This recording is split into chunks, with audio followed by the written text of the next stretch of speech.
ఏం మాట్లాడాలి 3, 6, 9 చికెన్ మీద చికెన్ తిన్నాను లెగ్ పీస్ లెగ్ పీస్ కావాలనా మమ్మీ నేను భయపడతానా మమ్మీ నేను భయపడతానా నీ సంగతి నిలబడి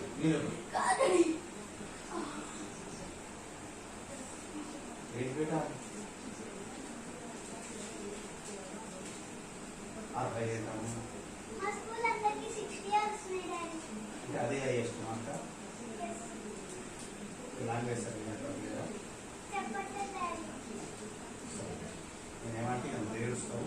సర్లేదు వదిలేదు నువ్వు ఏడుస్తావు నువ్వు ఏడుస్తావు తల్లి నాకు తెలుసు